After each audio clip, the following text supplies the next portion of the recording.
Before we dare compare the fleeting illusions of two false paradises, offer your tribute to the dark pantheon. Strike the sigil of approval, awaken the accursed hype rune, and bind your soul through sacred subscription. Let your devotion echo through the warp, for only through chaos shall truth be revealed. Ever wondered what it's like to trade one living nightmare for another? In the grim darkness of the far future, even a heretic must make a choice, and it's a choice between two hells. Welcome to a journey through the daily lives of those caught between the oppressive Imperium of Man and the seductive, maddening embrace of chaos. Is it better to suffer in silent obedience within the Imperium's rigid order, or to revel briefly in the turbulent freedom offered by chaos before it consumes you? Let's explore the stark contrast between life under the Golden Throne and life under the shadow of the Warp. Brace yourself. The truth isn't pretty, but it sure is grimdark. Life in the Imperium of Man, the daily grind of devotion and despair. Let us begin our tour on a typical world of the Imperium of Man, where the average day for a human citizen is a grueling blend of drudgery, fear, and unwavering devotion. If you're an ordinary Imperial subject, your life is not your own. It belongs to the Emperor, your masters, and the bureaucratic machinery of a million worlds. And trust us, they will make use of it. Morning in the hive. Imagine waking to the klaxons of a manufactorum shift bell in a sprawling hive city. It's dawn. Not that you've ever seen a real sunrise through the smog and tower blocks. Your habitation cell is a one-room metal box in Hab Block 19Q, scarcely larger than a coffin. How convenient, since you'll end up in one soon enough. You slept the customary 5 or 6 hours, if you're lucky, crammed with your entire family in the same cot, because personal space is a luxury reserved for planetary governors and high priests. As you rub your eyes awake, the ever-present thrum of distant industrial machinery already fills the air, a humming lullaby of the hive that never truly sleeps. Before anything else, you and your family kneel facing the direction of Holy Terra, or at least toward the tiny shrine alcove with a faded picture of the God Emperor. It's time for morning prayer, because in the Imperium, no day begins without ritually reaffirming how utterly grateful you are to serve a deathless Emperor on a golden life support chair. In monotone voices, you recite the catechism drilled into you since birth. The Emperor is our shield and protector. I shall not falter. I shall not fear.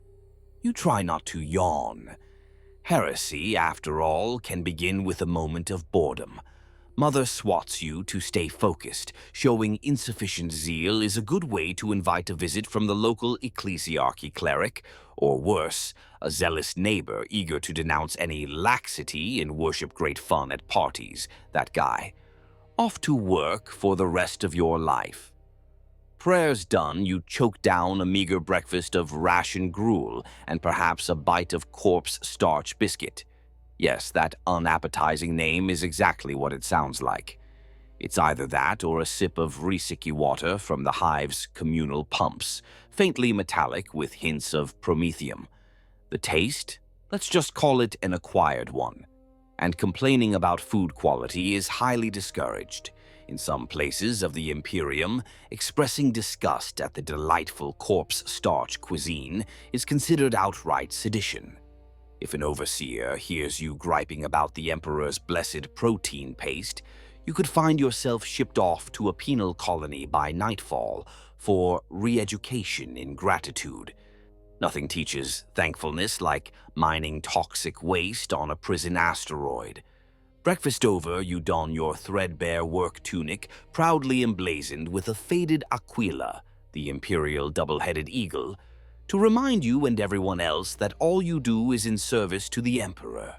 Everyone wears some mark of loyalty, a tin aquila badge, a devotional tattoo on the forehead, a cheap pendant of the Emperor's sigil around the neck. It's not fashion, it's to prove at all times that you are a loyal, Emperor-fearing citizen. This will be important if the authorities stop you on your way. The enforcers of imperial law tend to assume anyone without a proper symbol must be a heretic. They also assume plenty of people with symbols are heretics too. Caution is the arbitrator's ethos, and by caution we mean cracking skulls first, asking questions never. You join the river of human bodies shuffling into the manufactorum, shoulders slumped, lunch pail in hand. Lunch will be a nutrient paste block that tastes like machine oil, but you're actually looking forward to it by midday, because at least it's a break. You clock in at your station under the vigilant gaze of pict recorders and a servo skull that flits overhead monitoring productivity. Work in the Imperium is not 9 to 5. It's more like 18 to 20 hours a day. On a good day, you might get a few 10-minute breathers and one meal interval. On a bad day, well, the shift doesn't end until the administratum's quota is met, even if that spills into the next cycle. After all, the last guns and artillery shells you produce are needed at the front. If you collapse from exhaustion, you'll be unceremoniously dragged aside and replaced by one of billions of other bodies who are dying, sometimes literally, for a work assignment. As you labor, perhaps assembling tank shells or riveting hull plating for void ships. A loudspeaker funnels in the sweet, uplifting music of the Adeptus Mechanicus's forge hymns, punctuated by patriotic slogans. To labor is to pray. Work hard, for the Emperor sees your toil. Doubt in the task is death. It's all oddly comforting in the way a cattle prod encourages the groks to keep moving. Over time, you hardly notice the slogans. They're the white noise of your existence. Your co-workers don't chat much. Speaking on the line is discouraged unless it's to shout, "Praise the Omnissiah," or perhaps to inform on someone. Yes, informing is encouraged. If your colleague grumbles about the 16-hour shift or the furnace-like heat, you face a dilemma. Report him for low morale and maybe earn a few extra meal chits as a reward, or ignore it and risk being labeled complicit in his potential heresy. Many choose the former. After all, you've got to look out for yourself and your family. In the Imperium, trust is a rare commodity. Loyalty to the Emperor often means betraying your friends before they possibly betray him by complaining about their lot. Entertainment, if you can call it that. Perhaps you recall that somewhere, sometime in human history, people enjoyed leisure or fun. For the common imperial citizen, recreation usually consists of collapsing onto your cot after an exhausting shift, maybe murmuring a half-conscious prayer of thanks that you survived another day. There are no weekends or summer holidays in the 41st millennium, only work, prayer, and war. However, there are occasional sanctioned festivals: Sanguinala, Emperor's Day, the Feast of the Emperor's Ascension, which are basically extra work or worship disguised as celebrations. If you're on a shrine world or a well-off hive, you might get to witness a grand parade of the local planetary governor and the ecclesiarchy clergy marching a saint's relic down the avenue. It's inspiring, in the sense that you feel very small and guilty for any lack of faith, and maybe you shed tears of devotion, or from the sting of incense smoke and the crush of the pious crowds. For personal fun, options are limited. Maybe you can afford a cup of recaf, the ubiquitous bitter coffee substitute, to sip quietly while watching the glow globes flicker. You might share a makeshift drink of Sakra or Rotgut Amasek with your neighbors and swap the day's rumors, carefully avoiding any criticism, of course, lest someone report you. There is music martial hymns or labor chants praising the Emperor, And if you're very fortunate, a traveling Ministorum-approved theater troupe might visit your district to perform a cautionary tale about the sins of heresy and the glory of martyrdom. Riveting stuff, truly. Some brave or foolhardy souls seek solace in illicit activities. Narcotics like Obscura or Stims circulate in the underhive black markets. The Imperium kindly provides you a choice here too. Slowly lose your mind to drugs or get arrested and executed for using them. A win-win outcome from a certain perspective. Still, many common folk do resort to chemical escape, a little something to dull the pain of existence in a place where hope is as scarce as breathable air. The administratum largely turns a blind eye, so long as production quotas are met. If your local overseer is kind, he might even sell you the stuff. But if someone really causes trouble, say a drunken brawl or overdose that disrupts work, then the Adeptus Arbites, judge, jury, and executioner in one, will make an example. That usually involves a public beating or execution. The lesson is clear. Quietly despair if you must, but never shirk your duty. Fear and faith, as constant companions. Throughout your day, one emotion keeps you company more faithfully than any friend. Fear.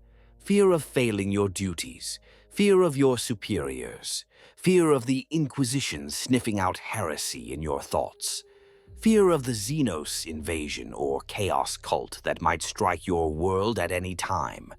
You might think such constant dread would break people, and it does, but in the Imperium, breaking people is how you make loyal subjects. Paranoia is a survival trait. You learn to keep your head down and your eyes averted whenever the black-armored arbitrators patrol past with their shotguns and shock mauls. These enforcers of the Lex Imperialis won't hesitate to administer brutal justice for any infraction, real or imagined. Curfew violation, voicing a forbidden opinion, looking at them funny, all potentially punishable by a cracked skull or a last bolt through the ribs. Life is cheap, and the Emperor has countless more where you came from. Yet, ironically, this fear is paired with an equally intense faith. From cradle to grave, you're taught that the God Emperor watches over you, along with his many not-so-benevolent agents who definitely are watching. You genuinely believe, or at least desperately try to, that all this suffering has a purpose. That the Emperor in his glory shields humanity from even worse fates, the horrors that lurk beyond the Imperium's borders. So you cling to that faith like a life raft, daily prayers, weekly mass at the local temple, lighting a candle beneath a rusty shrine to some imperial saint. These small acts give you the strength to carry on. After all, if you die today in an industrial accident or under a tyrannid's claw, you want your soul to be welcomed by him, not lost to the void or, throne forbid, devoured by the dark gods. The imperial cult weaves itself into everything. Did your factory meet its quota this month? Praise be to the Emperor for his guiding hand. Did your sick neighbor miraculously recover? Clearly a saint's intercession.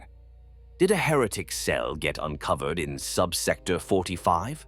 The Emperor's light has cleansed them. Never mind the pile of bodies and collateral damage.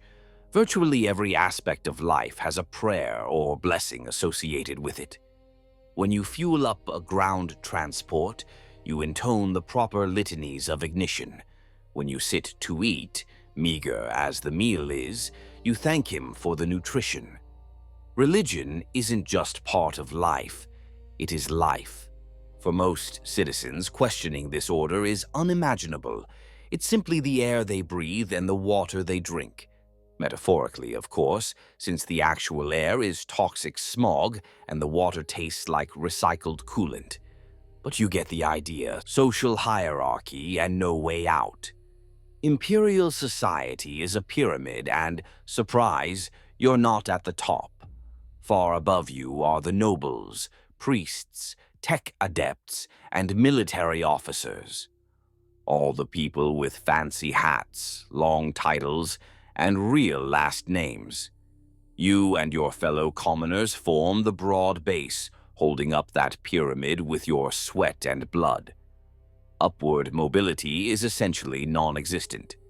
If you were born a manufactory drudge, you'll die one unless some extraordinary event occurs, like being the sole survivor of a heroic last stand against invaders, or a random administratum clerical error that promotes you to Lord of something by accident, which is about as likely as an orc learning ballet. Those rare few who do rise usually do so in one of two ways: distinguished military service, that is, surviving several campaigns and performing some act of astounding heroism that catches a general's eye, a very long shot, or devout service to the ecclesiarchy, perhaps becoming a lay preacher or an adept in the ministorum if you show exceptional zeal and a lack of other prospects. But even then, you're basically moving from being one kind of servant to another. The High Lords of Imperial Society live in relative luxury, spacious hive spire apartments or estates on paradise planets with actual fresh food and water, silken clothes, perhaps even off-world vacations.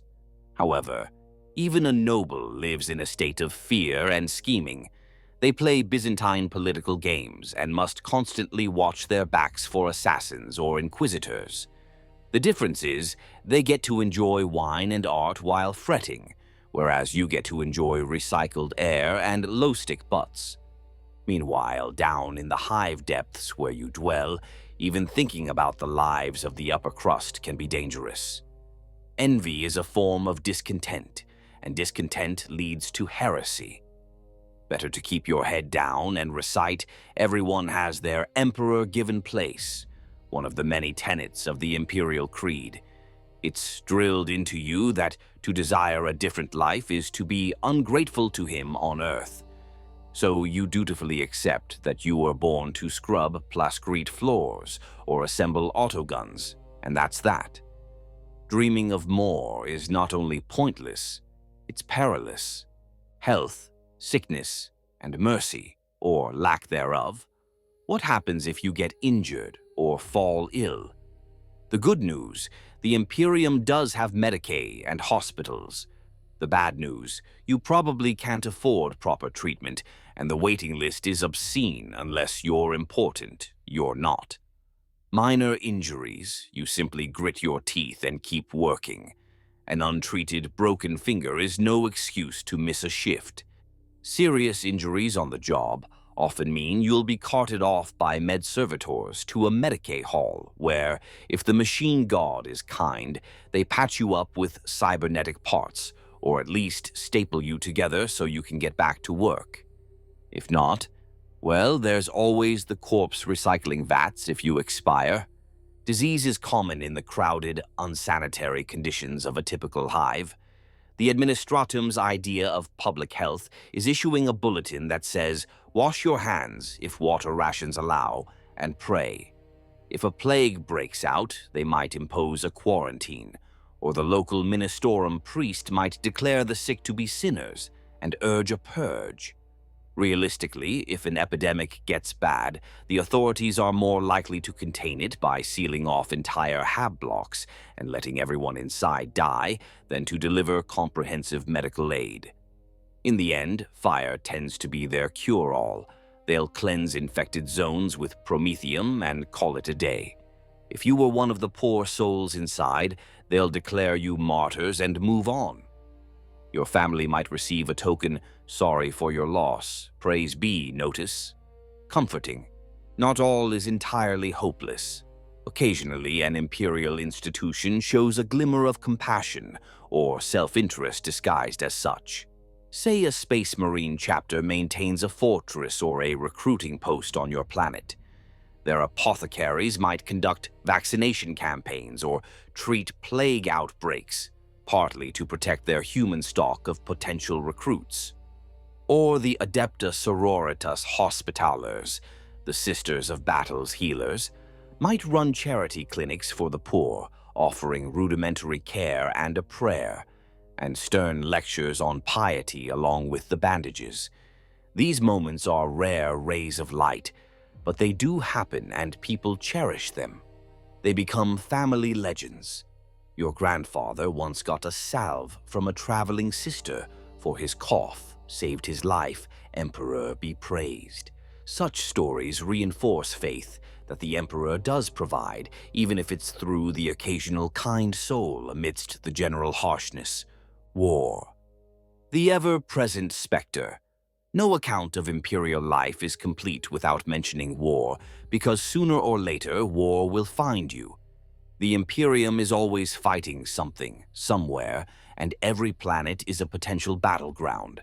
If you're on a world near an active war zone, and given the galaxy's state, almost every world is, or will be, you might be drafted into the Planetary Defense Force or straight into the Astra Militarum, Imperial Guard. One day, instead of your factory shift, you're handed a las gun with a faded trigger and told to do your duty for the Emperor. Off you go, trading one kind of hell for another. The training is minimal, perhaps a week of being shouted at by a drill sergeant and learning how to not shoot yourself with your own weapon. Then it's to the front lines, possibly on your own planet if invaders have arrived, or shipped off-world if the Imperium needs bodies elsewhere. Most conscripts die in their first engagement. A las gun and flak jacket can only do so much against a rampaging orc or a screeching tyrannid swarm. The small silver lining. If you die fighting for the Emperor, at least it's considered a meaningful death, rather than keeling over at your workbench from toxic fumes. Your family might even get a parchment declaring you an honored fallen hero of the Imperium. And if they're really lucky, an extra food ration for a few weeks in recognition of your sacrifice. If by some Emperor-granted miracle you survive multiple battles, you'll witness firsthand the horror that is normal on a battlefield in the 41st millennium. Entire cities reduced to ash, oceans boiled into toxic sludge, civilians, maybe people you grew up with, huddled in ruins or turned into collateral damage. You see the Xenos and heretics the propaganda always warned of, and they are indeed terrifying. You watch friends get dismembered by chain zords, vaporized by alien weaponry, or worse. Suddenly, that boring life of toil under Imperial rule doesn't seem so bad compared to being on the business end of a Chaos Space Marines bolter.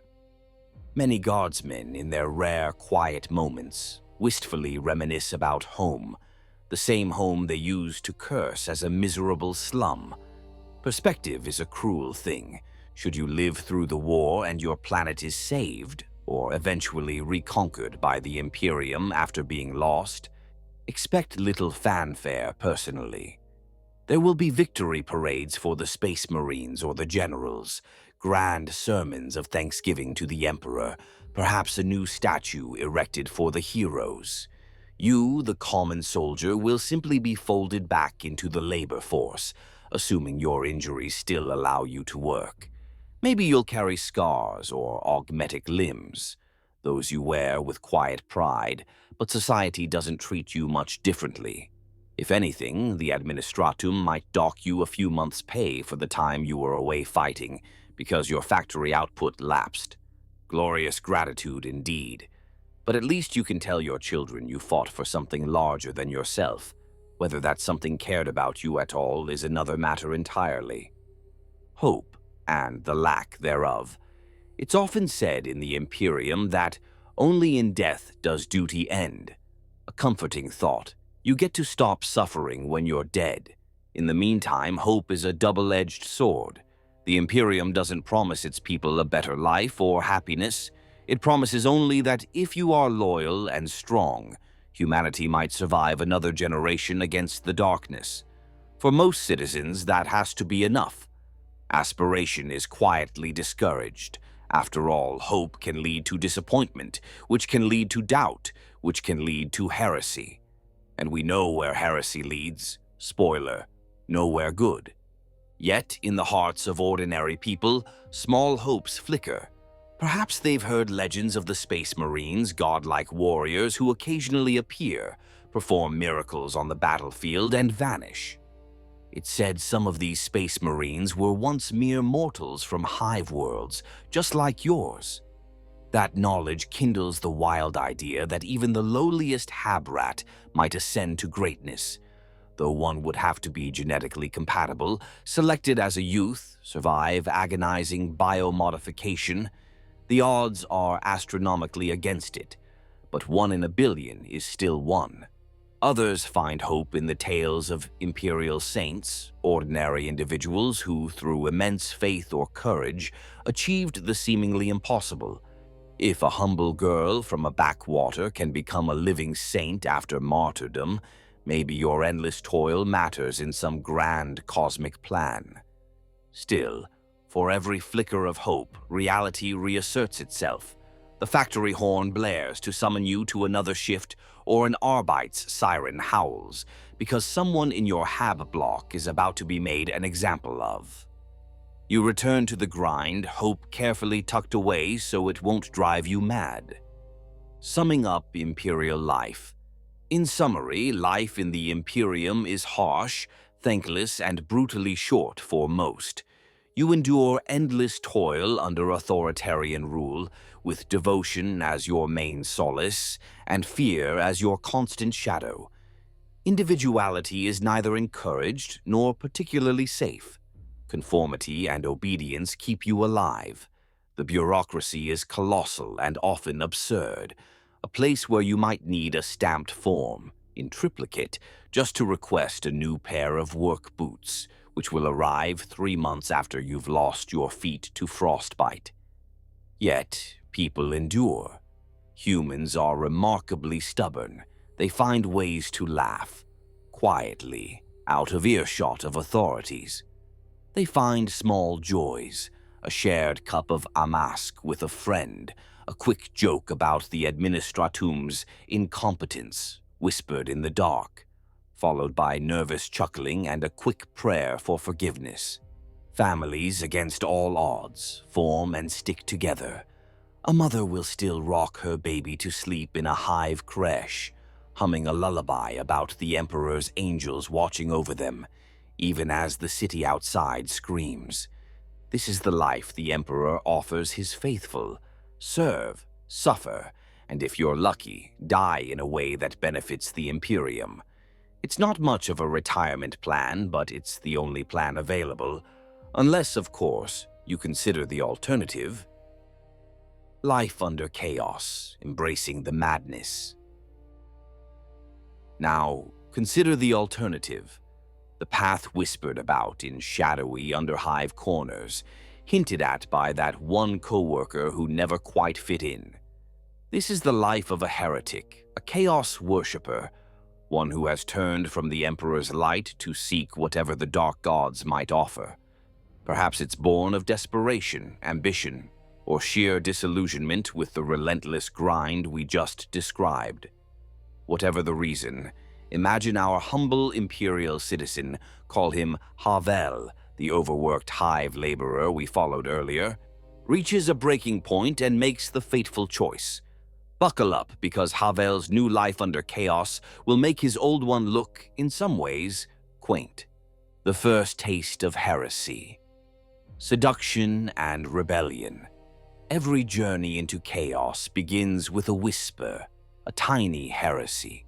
Maybe Havel started attending secret meetings after hours, slipping down rusted maintenance shafts to a hidden sump basement where a charismatic agitator preaches about freedom from the corpse emperor. Picture a dozen weary workers huddled by flickering loom strips, listening to promises that the emperor's lies can be cast off and that the dark gods reward those bold enough to take their fate into their own hands. At first, it's just seditious talk. Havel feels his heart pounding. This is blasphemy of the highest order, and yet it's intoxicating. The cult, for that is what it is, offers camaraderie he's never known, forbidden pleasures, real amasec to drink instead of that swill, maybe a chance to hear unapproved music or read a stolen pamphlet of unorthodox ideas. And most of all, it offers a scapegoat for all his suffering. The Imperium itself. It doesn't take long for words to become action. The cult leader, let's call him Marus, a once lowly administratum clerk who stumbled upon a heretical text, urges them to prove their dedication. Perhaps they start small, vandalize an imperial shrine here, slip some industrial chemicals into the foreman's recaf there. Each tiny act of defiance sends a thrill through Havel's veins. Imagine the adrenaline the first time he sneaks out past curfew to spray paint a chaos star over the Aquila on a hab wall. He's trembling, sure. If caught, execution is guaranteed, but for the first time in his life, he feels alive. He feels like he's striking back at everything that kept him down. It's frightening, liberating, and addicting all at once. As the cult grows bolder, the first real crime might be committed. Say an Arbite's patrolman, known for his cruelty, wanders into the wrong alley alone. The cult sees an opportunity. They ambush him in the dark, dozens of hands muffling his cries. Havel, to his own shock, finds himself holding the man down as others do unspeakable things. The patrolman's body is left as a gutted offering in the plaza come morning. Fear ripples through the hive. Such an affront is unheard of. But instead of feeling remorse, Havel feels a grim satisfaction, tinged with nausea at the gore. The propaganda about the all-powerful, all-knowing Imperium cracks a little. They struck a blow and got away with it. And the dark gods, if they are listening, have not struck him down. In Havel's mind, this is proof. Maybe he chose the right side after all. Open insurrection. Eventually, things reach a point of no return. Perhaps a chaos warband is approaching the system, or the cult itself has swelled to encompass thousands in the underhive. The cult's whispers become shouts. It's time to throw off our oppressors. Havel finds himself part of a full-blown rebellion. One fateful day, the hive erupts in riots. PDF, Planetary Defense Force troopers and enforcers are overwhelmed by mobs of citizens who yesterday seemed meek and broken. Now they rampage with improvised weapons and stolen guns, many daubed with blood-red runes, screaming curses upon the Emperor. For Havel, those hours are a blur of violence and dark exaltation. He smashes in the skull of the Hab Block overseer, who spent years beating workers for minor infractions, and he laughs as he does it. He and a gang of cultists storm the Administratum archives, tossing decades of meticulous and oppressive paperwork into bonfires. The air fills with ash and the smell of burning parchment and flesh. Statues of the Emperor are pulled down, their marble faces shattering on the rockcrete. The uprising feeds on itself. It seems half the hive has joined in chaos, some out of genuine heretical faith, others just out of long-suppressed rage. Of course, the Imperium doesn't go quietly. Arbite's precinct fortresses lock down, heavy stubber fire mowing rioters by the dozens. Loyalist PDF tanks rumble through avenues, blasting indiscriminately to restore order. But at this point, the insurgents have unexpected aid. In the midst of battle, forbidden sorcery unfolds. Marus, the cult leader, unveils that he is a psyker who has drawn power from the warp. As he chants in a harsh, alien tongue, reality tears open above the hive's grand plaza. From that hole in the world, something emerges, a winged, monstrous demon of chaos, summoned by the bloodshed and Marus's sacrifices. This abomination swoops down on a squad of stunned PDF soldiers and tears them apart like paper. Havel witnesses this with a mix of awe and terror. The propaganda was true. Demons are real, but they're fighting for him, for now at least. The morale of the rebels surges and the defenders' courage falters. Scenes straight out of a nightmare play out in real time. Some of Havel's fellow cultists, overtaken by frenzy, literally rip open the bodies of fallen enemies, smearing themselves in gore as they howl praises to the dark gods. Havel pushes down his revulsion. This is for the cause, he tells himself. The hive city, once governed by mind-numbing routine, descends into an orgy of destruction. By day's end, shockingly, the heretics claim victory. The planetary governor's spire is in flames, his decapitated head on a pike where the Aquila banner used to fly. Enforcer squads have been lynched or have gone into hiding. The few surviving priests are dragged out and butchered on the altars where they once led prayers. Havel stands amid the rubble, panting, bloodied, alive. For the first time, he's free of imperial rule. The exhilaration is real, but so is the carnage. Corpses lie everywhere, including many of his friends and neighbors who died in the chaos. As adrenaline ebbs, a knot of uncertainty forms in his gut. What now, he wonders? They've torn down the old order.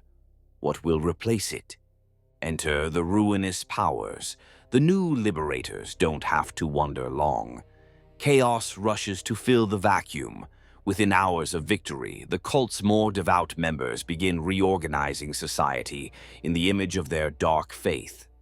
A Chaos Space Marine warband that had been circling the situation chooses this moment to make planetfall. Imagine Havel's mixture of fear and reverence as a dropship craters into the governor's palace grounds, and out stride giants in baroque, spiked power armor. Traitor Astartes, perhaps of the Word-Bearers Legion, answering the call of the cult. These superhuman warriors who long ago betrayed the Emperor now take command of the rabble. One, a towering champion with eyes glowing warp fire, pronounces the planet claimed in the name of chaos. He speaks with a voice like grinding iron, and every heretic, Havel included, prostrates themselves instinctively. They wanted new masters, and oh boy, have they got them. Immediately, life under chaos asserts itself with brutal clarity. The word-bearers, and Marus, if he survived and been found useful, gather the population and enact a purge far more gruesome than any Arbite's crackdown. All those who will not actively embrace chaos are marked. Did some of the workers riot just out of hunger or anger, but not truly to worship the dark gods? Too bad. Anyone who doesn't swear an oath to chaos on the spot is labeled a traitor to the new order. There is no mercy for fence-sitters. Public executions begin at once. Dozens, maybe hundreds, who hesitate to shout, "Death to the false emperor," are sacrificed. Havel watches as a former co-worker, a quiet fellow who joined the riot only after his daughter was shot by enforcers, now pleads that he only wanted justice, not heresy. His pleas fall on deaf ears. A roaring Cornite cultist hews the man down with a chain axe as the assembled heretics cheer. The message is clear. The Imperium's regime is gone, but in its place stands an even more demanding one. Havel forces himself to join the chants praising chaos, throat hoarse, tears in his eyes as he steps over the bodies of former friends. He tells himself this is just the painful birth of a new world. It has to be worth it, right? The new, normal daily life. Under chaos, with the Imperium ousted, one might expect unbridled freedom. But the truth is, a chaos-ruled society can be just as regimented in its own twisted way. The difference is what is being demanded of you. Instead of filling production quotas for the administratum, you might be filling blood quotas for a blood god. Take the manufactorum where Havel once worked. Production halts only briefly during the rebellion. Soon, the Chaos Space Marines or their human lieutenants issue new orders. The forges must now produce weapons and supplies for the warband. After all, the fight is far from over. The Imperium will likely try to reclaim this world, and the forces of chaos plan to spread their rebellion further. So Havel is still expected to report to a work detail each day, but now it's under the watch of armed cult enforcers wearing spikes and flayed skin cloaks. The assembly lines churn out crudely modified las guns emblazoned with profane symbols. If output slackens, the punishments are immediate and savage. Why bother with disciplinary reports when you have demonic whips? One unlucky slacker might literally be thrown into the furnace to motivate everyone else. Fear as a motivator certainly isn't exclusive to the Imperium. The Chaos Overlords are just more blatant about it. What about food, water, power? The delicate infrastructure that supported the hive has been shattered. Under the Imperium, ration deliveries might have been meager, but they were organized. Under Chaos, initial distribution is first come, first serve, and might makes right. In the early days, Havel likely eats better than ever before, feasting on looted stores from the governor's granaries and drinking amasec seized from noble estates. The heretics celebrate their win with wild abandon. Drunken revels in the streets, lit by the fires of burning administratum offices. Gluttony and excess are actively encouraged. A Slaneshi faction among the cultists doubtless promotes an orgy of indulgence, but such stalks won't last. Soon there are thousands of hungry mouths and no logistical plan. Famine often follows chaos, both figuratively and literally. The new rulers might attempt to keep the factories of the agridomes and corpse starch recyclers running, but skilled tech adepts have been killed or fled. Perhaps a dark tech priest, a heretic, takes charge of the machinery, keeping food production going in exchange for being allowed to conduct depraved experiments. If those break down, well, people get desperate. Cannibalism, which in the Imperium was a whispered taboo of only the most degenerate underhivers, can become commonplace. In some chaos-ruled uprisings, as lore and logical grimdark dictate, the rebels literally eat the bodies of the defeated as the first meal of freedom. On Havel's world, victory feasts might include roasting the corpse of a particularly hated Arbites officer and serving him as stew. Ghoulish? Absolutely. But when chaos reigns, morality is inverted, and hunger is a cruel master besides. Havel might find himself nauseously chewing human meat, telling himself it's all part of proving his devotion and survival. Law, or lack thereof, and power shifts. Under the Imperium, Havel lived under countless laws.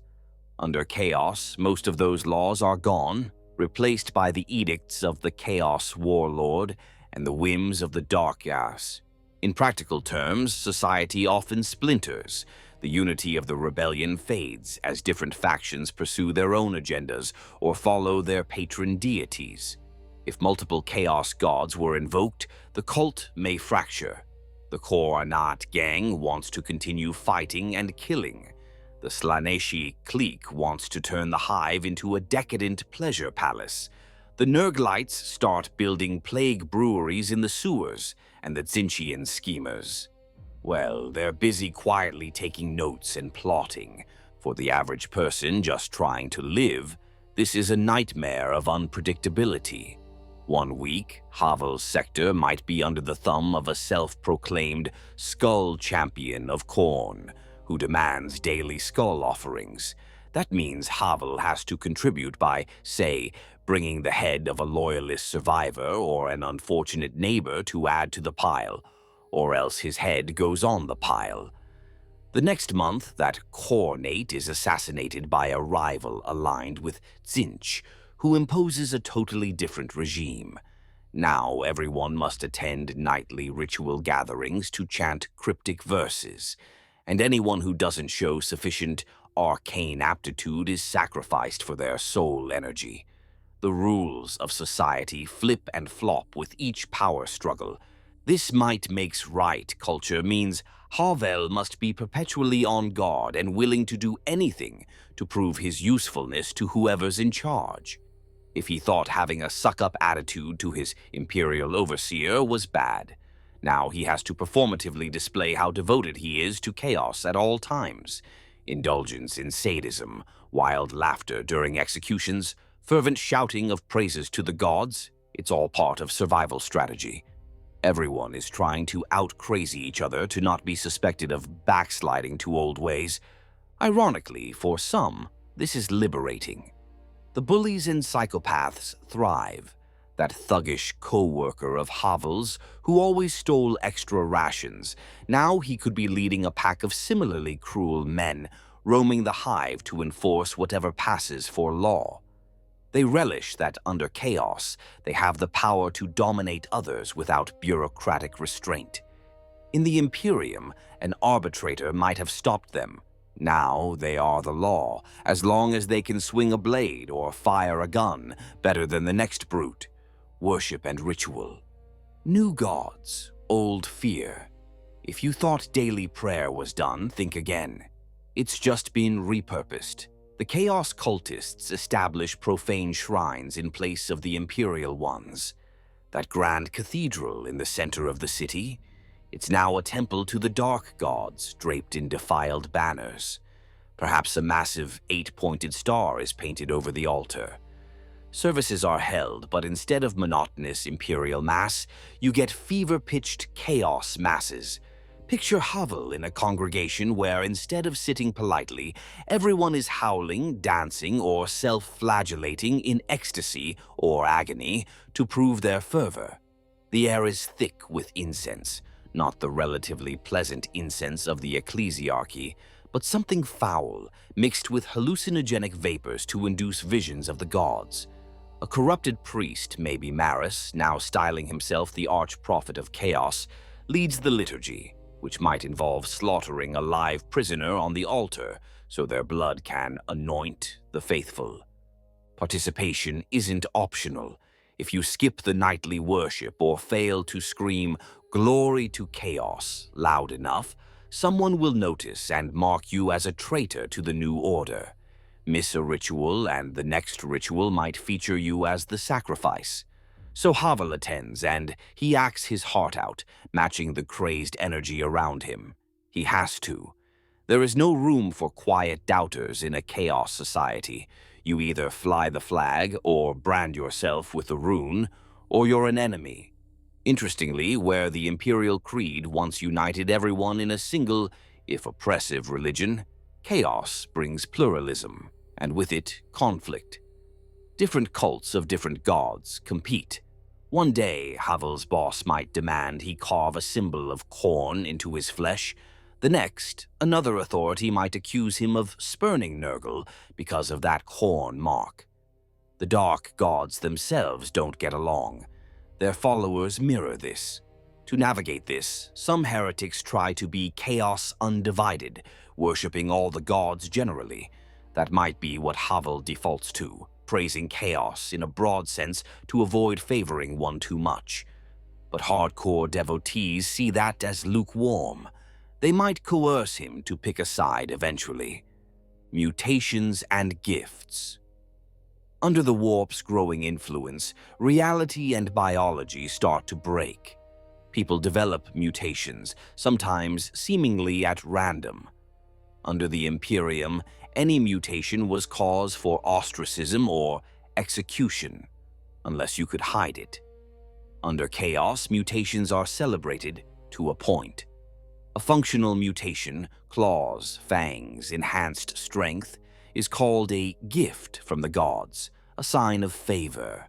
Havel might wake up one morning to find strange sigils crawling across his skin like moving tattoos, or one of his eyes now glows with witchlight and can see in the dark. Terrifying, yes, but his peers congratulate him. "Ah, the Dark Ones show you favor," they cry. He might even feel a surge of power or euphoria from it. However, the line between gift and curse is thin. Some unfortunates mutate into twisted, mindless chaos spawn, flailing masses of flesh, tentacles, and eyes that know only pain. This is often the fate of those whom the gods find entertaining to toy with or who fail them spectacularly. The Chaos Warlords will use these spawn as living weapons or carnival exhibits of what happens if you displease the gods. So, while Havel hopes for useful gifts, he lives in dread of turning into one of those gibbering spawn. In the back of his mind, he remembers how the Imperial propaganda said chaos mutation is damnation, and here he is praying that he mutates just the right amount. As time goes on, Havel might accumulate a few mutations, say that clawed hand or strange eye. It could make him physically more formidable. Perhaps he's promoted from simple labor to being part of a militant cult squad. After all, he's got a demonic claw now. Let him use it in battle. There's a perverse meritocracy in chaos. Strength and ferocity are rewarded more directly than any loyalty or paperwork ever was in the Imperium. Havel could rise in the ranks simply by surviving fights and showing vicious initiative. It's a more brutal but straightforward ladder to climb, and for a brief moment he might relish it. He's somebody now in this new order, not just indentured worker #778345, but Havel, Bloodhand of the Heretic Rebellion, or some such title. Violence without end.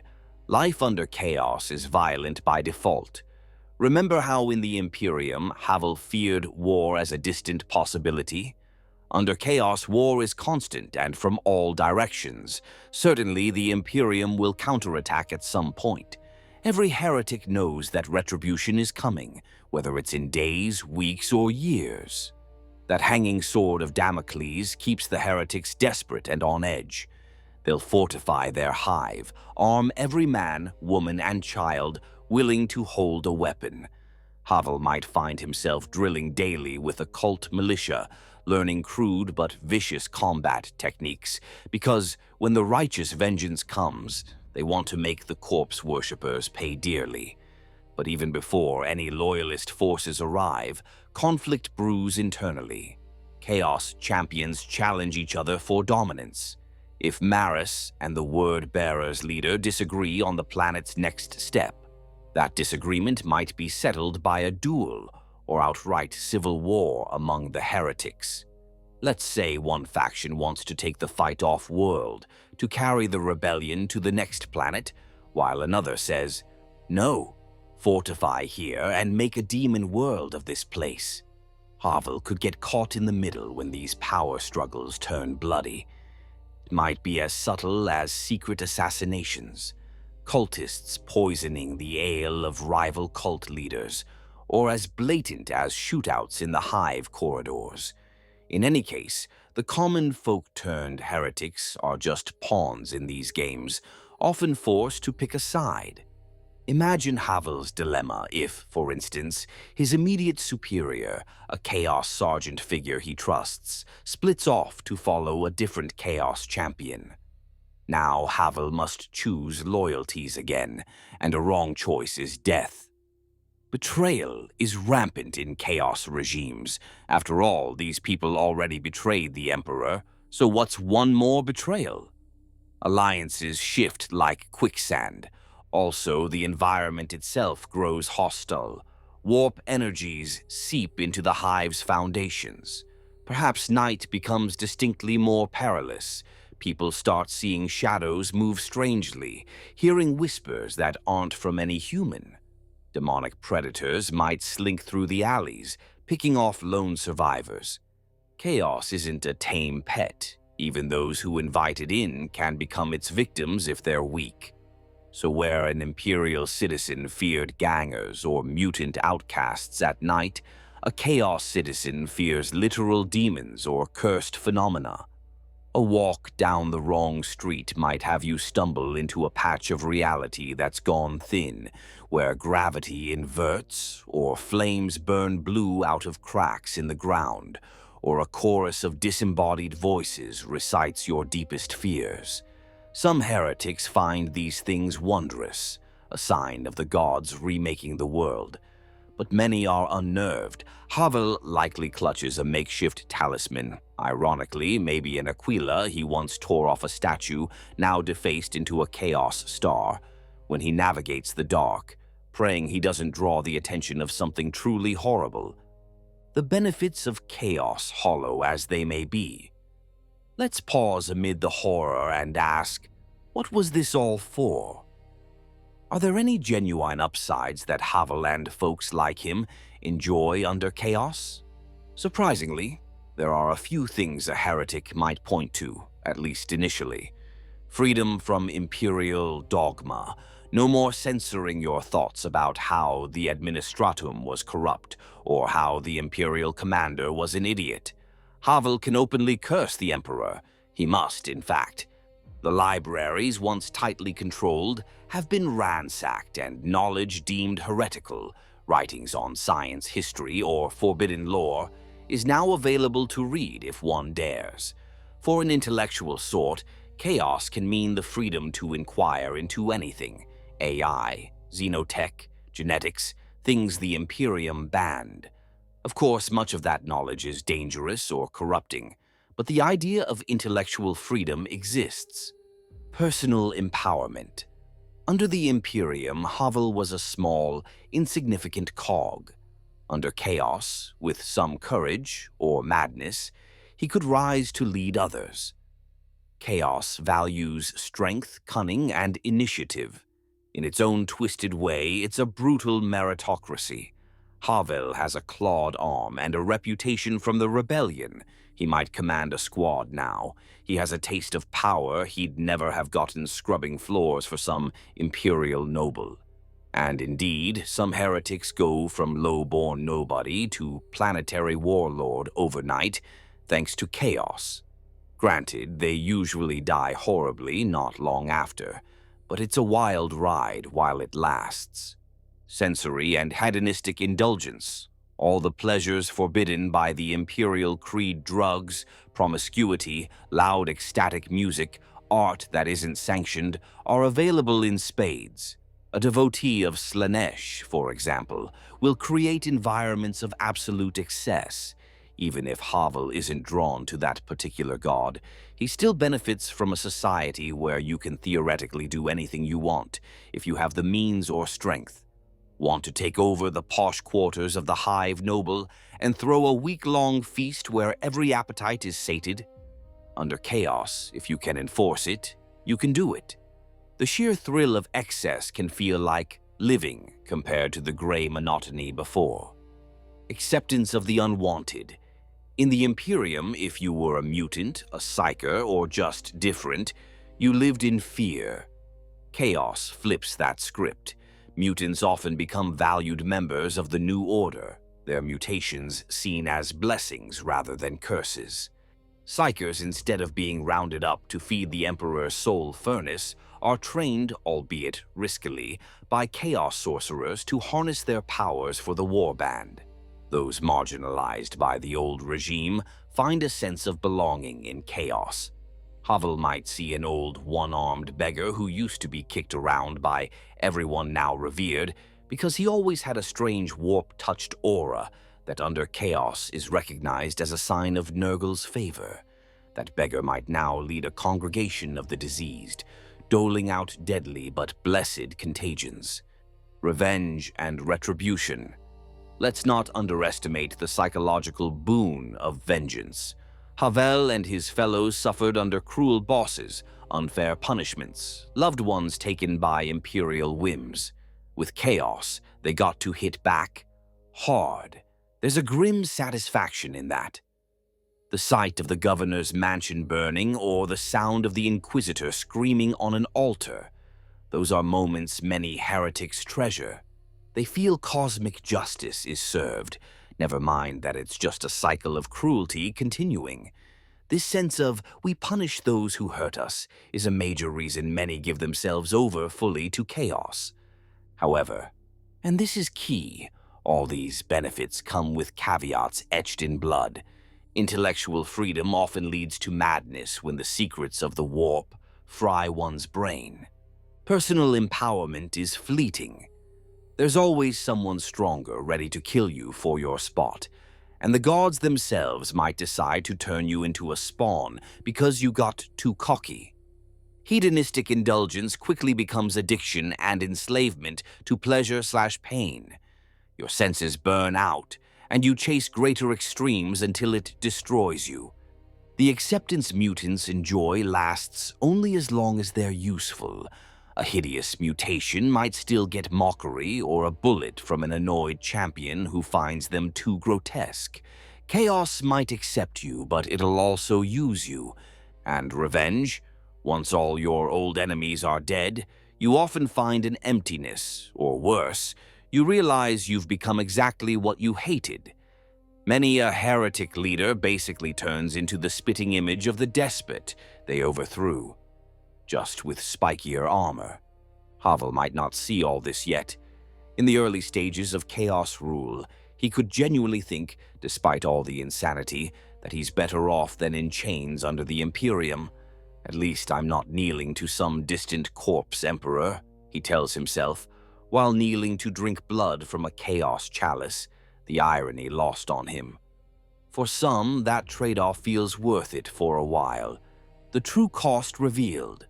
As time wears on, however, the grim toll mounts. The population is dwindling. Between sacrifices, infighting, demonic predation, and lack of true governance, people die faster than they can be replaced. The hive that once had billions might now only have tens or hundreds of thousands active and alive. The world itself could be slowly being corrupted into a demon world. If that happens, all bets are off. Physics break down entirely, and survival chances drop to near zero for normal humans. Perhaps the ground in some sectors turns to soft meat. Maybe a vortex of warp energy sits where the governor's palace was, mutating anyone who approaches. The sky could literally split open, raining blood or fire. These are not metaphorical images. Chaos can make them reality. Havel might last long enough to see the beginnings of this. He might wake up one cycle to find a pair of small horns sprouting from his forehead and the sound of disembodied laughter following him. Tzinch's little prank. He might witness a friend-turned-rival spontaneously combust because a Chaos champion decided to use a spell and incinerated a bunch of people just to make a point. Every day becomes a gamble with horrific odds, and then, likely, the Imperium returns. Perhaps it's an Astra Militarum crusade with supporting space marines, or maybe an Inquisitor managed to slip away and has brought back overwhelming force. The reckoning arrives in the form of orbital bombardments and drop pods screaming through the atmosphere. Whatever semblance of society the heretics had is instantly thrown into desperate battle mode. The Chaos warlords rally whoever's still breathing to defend their unholy domain. For Havel, that means being handed, or already having, a weapon and thrown to the front lines to face the very soldiers he once served alongside. Only now he's on the other side, sporting spikes and unholy sigils. The final battle for the planet is apocalyptic. Imperial forces, horrified by what's become of this world, are likely to be merciless. Titans might stride across the horizon, pulverizing whole city blocks infested with demons. Exterminatus, total planetary annihilation, might even be on the table if the Inquisitor declares the planet beyond saving. The heretics fight tooth and nail. They literally have nothing to lose, as they know surrender means torture and execution at best. Havel, by now a scarred, mutated shell of the hive worker he once was, finds himself firing a stolen las gun at the armored giants of the Adeptus Astartes, or hacking with a chainsword at Cadian shock troops in a shattered plaza. It's a hopeless fight. One by one, his comrades fall. The Chaos Space Marines leading them either die gloriously, riddled by bolter fire as they charge, or retreat via sorcerous means to fight another day, leaving their followers to bleed. Havel might witness Marus, the man who started it all, being impaled on a power sword, cursing the Emperor with his last breath. Or perhaps Marus is captured, destined for the Inquisition's interrogation chambers, a fate arguably worse than death. If Havel is extremely unlucky and survives this final engagement, he'll be rounded up with the other defeated heretics. There's no POW camp for people like him. At best, a firing squad or a quick beheading by a commissar's chainsword. At worst, an Inquisitor decides to make an example, and Havel finds himself gagged and bound, listening to a sermon about his sins before being burned alive as a heretic, while the surviving citizens, those deemed redeemable, watch. Maybe, though, Havel doesn't survive to that point. Maybe in the chaos of the battle he takes a last stand in the manufactorum that was once his prison and his pride. In a darkly poetic end, he fights until a stray bolt shell tears through his corrupted heart. As he lies dying on the blood-slick floor he used to mop, his vision fading, one wonders what flashes through his mind. Perhaps a memory of simpler times, a laugh with his family over a small joke, the taste of that awful recaf that now seems nostalgic, the face of his child or sibling. He tried to help by doing all this. Does he regret it? Does he curse the Emperor one last time? Or does he, in a final twist, whisper a plea for the Emperor's forgiveness, just in case? The 41st millennium is full of such ironies. Between two hells, the heretic's dilemma. In the bitter end, what has Havel's choice earned him? Under the Imperium, he had a life of toil, fear, and likely an unmarked grave after decades of service.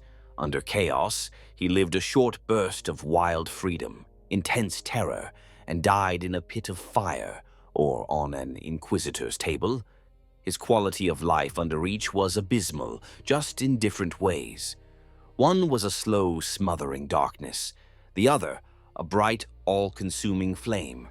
This is the stark truth that dawns on many heretics too late. They escaped one nightmare only to enter another, possibly worse. The Imperium's cruelty is cold, bureaucratic, and indifferent. Chaos's cruelty is hot, passionate, and capricious. Which is worse depends on personal perspective, perhaps ice or fire. But both will kill you in time. The heretic's choice is a choice between hells. Some rare individuals, upon realizing this, have even tried to walk it back, to reconvert. There are legends of heretics who, sickened by chaos, secretly assist the Imperium's agents to atone, or who go into hiding and try to live simply without serving any master. But redemption in the 41st millennium is as scarce as an uncorrupted bureaucrat. The Imperium doesn't easily forgive, and Chaos certainly doesn't. Those who try to renounce Chaos often meet grisly ends at the claws of the very demons they once summoned. And if by miracle they reach Imperial lines, they're more likely to be executed as a trickster than embraced as a prodigal son. The tragedy is almost complete. Once you fall, you usually fall all the way. So why does anyone choose Chaos in the first place? Because life in the Imperium is truly that awful. That's the heart of it. The Imperium can be so brutal, so soul-crushing that even the nightmare of chaos can appear like a risk worth taking. When you have nothing, even damnation can seem like a chance for change. It's the cruelest joke of fate the Imperium creates the heretics that then come back to haunt it. Every tyrannical governor, every callous inquisitor, every needless starvation or execution pushes some desperate souls into the arms of the dark gods, who are all too pleased to receive them. In Havel's story, we see the full circle. The oppressor changed, the suffering remained. The symbols on the banners changed, the bloodshed only increased. The chants in the streets changed, the madness did not abate. Conclusion: a choice between hells. In the end, a heretic's choice between the Imperium and chaos is a stark and tragic one. It is choosing between slow strangulation and explosive immolation, between the oppressive safety of the Emperor's cruel order and the intoxicating anarchy of the Dark God's embrace. The quality of life on either path is measured only in different flavors of misery. The Imperium demands your body, your toil, and your unthinking faith. Chaos demands your soul, your sanity, and your darkest passions. Both will ultimately consume your life and crush your humanity. For those who turn from the Emperor's light, the truth becomes painfully clear. There was never a paradise waiting on the other side, only another hell wearing a different mask. The heretics' freedom and the loyalists' duty both lead to the same destination: sacrifice and sorrow without end. In this bleak future, the final bitter lesson is simple. No matter which master you serve, you will pay in blood, and the only choice is whether it's shed for a golden throne or a throne of skulls.